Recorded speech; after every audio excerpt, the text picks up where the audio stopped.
So, you want to collect Pokemon cards, or maybe you want to be a Pokemon player, or maybe you want to be a Pokemon investor. No, no, no. You want to start your own Pokemon business. No, you just want to be a Pokemon scalper. No, you want to be a Pokemon vendor. No, you want to grade Pokemon cards. Or maybe you just want to buy collections and flip them for a 5% profit.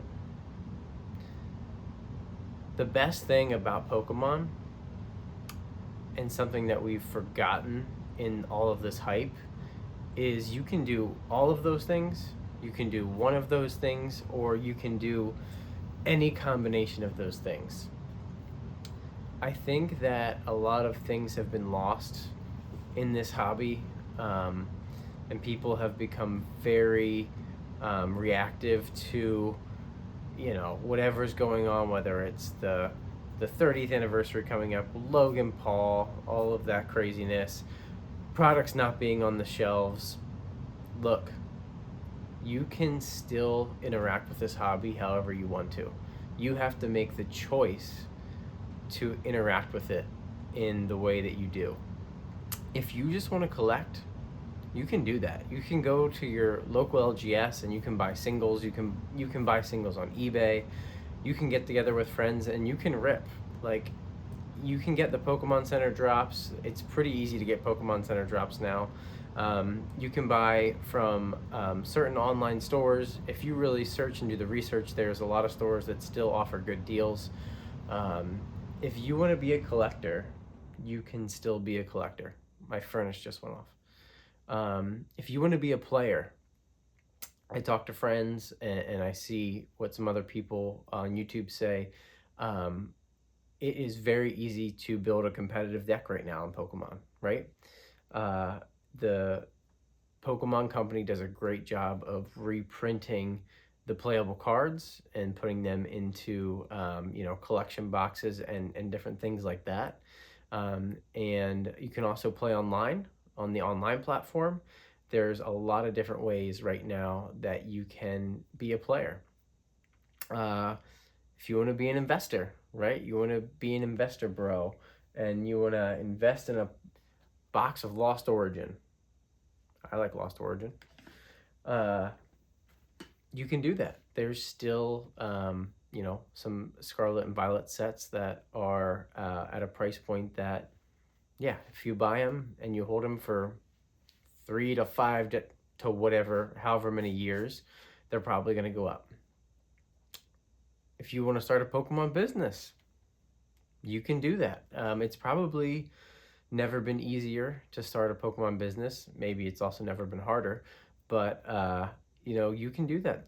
Start doing it on the side. I sell on eBay a little bit. I sell locally to someone who does shows and grades, and it's still very possible in 2026 to get started if you want to do a business.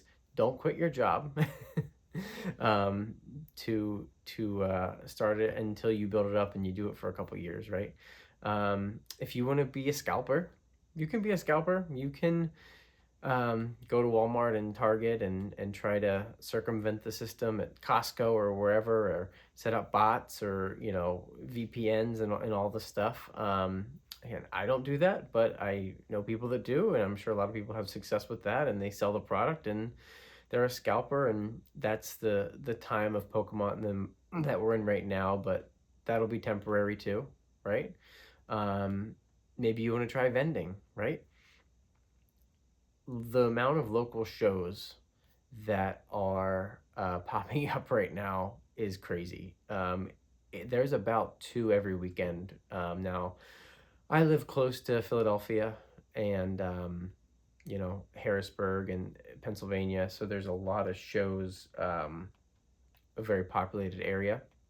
But I'm sure wherever you live, within an hour or two drive, there are shows every weekend. Spend 40 or $50 and go see if you like selling graded cards or selling singles or selling sealed product or whatever you want to do. Um, yeah, vending seems like a lot of fun. I go to a lot of card shows. I've never vended myself, but you can definitely, the barrier of entry for that right now is probably pretty easy. If you want to be a grader, you want to grade cards, never been easier to grade cards, especially with PSA, right? You can just go to GameStop. And um, I know a lot of people say, I don't trust GameStop um, with my cards. Look, go go there a couple times beforehand, make some purchases and talk to the employees, talk to the person who runs the store, and get to know them a little bit, and I promise you, you'll get comfortable with sending them through there. The process is actually really easy. They take pictures and everything. So if you want to grade cards, or you can just go direct with PSA, if you want to do it that way, or CGC or Tag or whoever.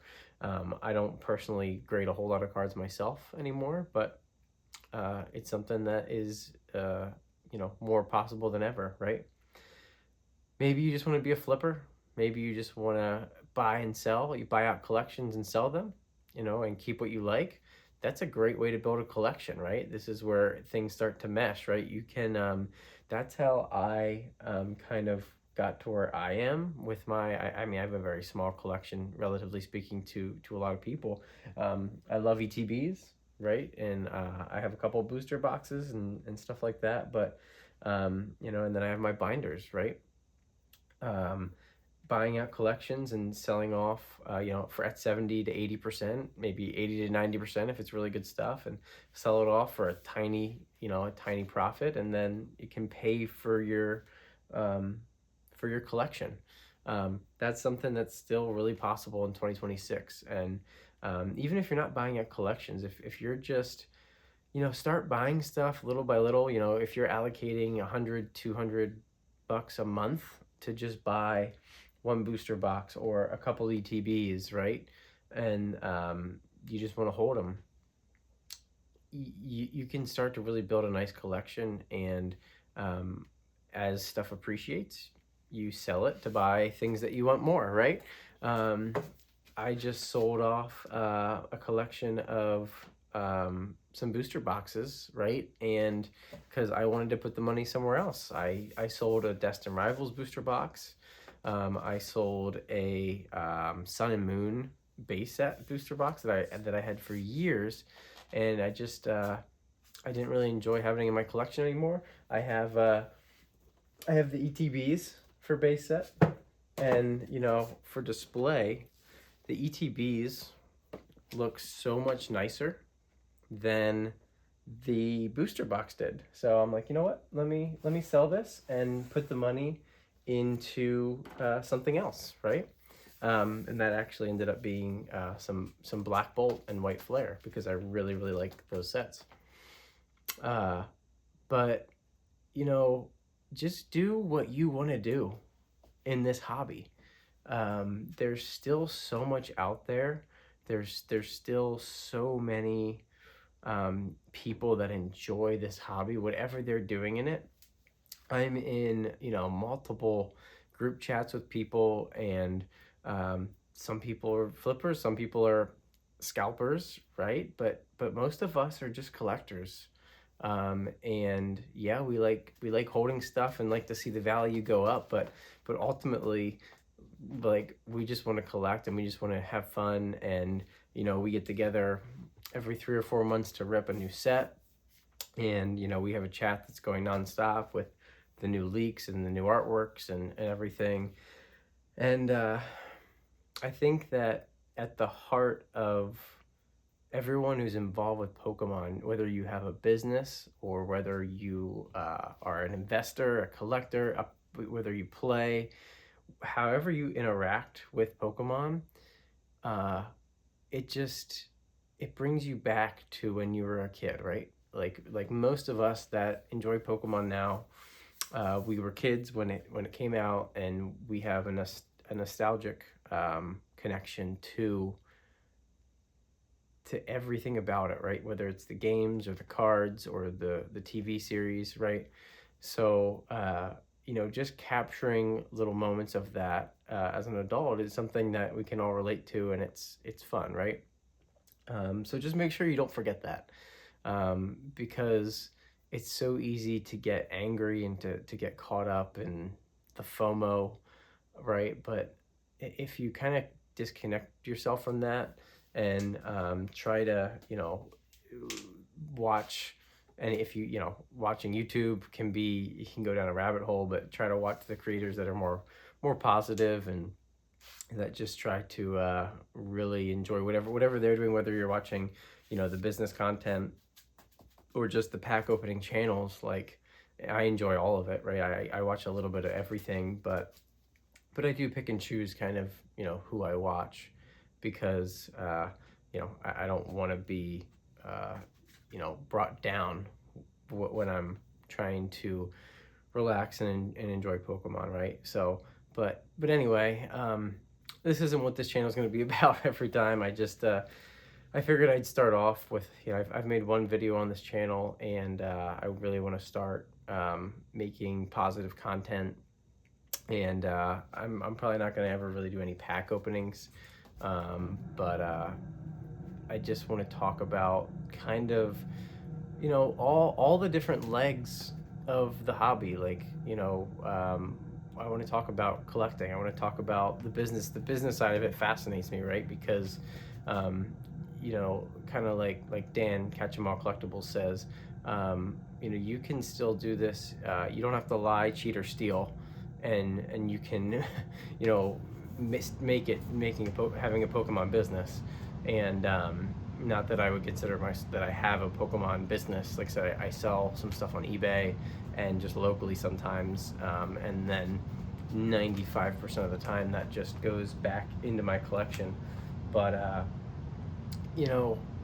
just make sure you have integrity with whatever you're doing in this hobby, right? Even if you're out, if you're out waiting in line for Target or Walmart or Costco, that's fine. Just still be respectful of other people, even if they're not being respectful, and get your stuff and leave it at that, right? Don't get in a fight over Pokemon cards. Don't get stabbed over Pokemon cards. That's crazy. But yeah. So anyway, this channel, I know I'm kind of rambling on here, but I want to talk about collecting. I want to talk about the business part and vending, and I like to grade. I grade a tiny bit, but just kind of end the news. What's going on, what upcoming sets and everything. I'm really excited for Ascended Heroes. I'm not going to be able to get any for a month, but I'm excited to watch other people open it, and I have a couple packs coming. So I had pre-ordered 2 packs of the 2-pack blisters, and a couple of the 3-packs, which I'm getting those in. So I'm excited to open those, and yeah, we'll see what happens with that set. I mean, that'll be another video. I don't know what Pokemon's doing. They should have pushed back the release until February 20th, but they I guess for the players and stuff and rotation and whatever, or for the not rotation, for the tournaments, that they probably have to come out with it when they said they are, for the cards to be legal for those tournaments that are those 3 weeks. So that'll be really interesting. The FOMO is going to be at an all-time high here, guys, for the next month.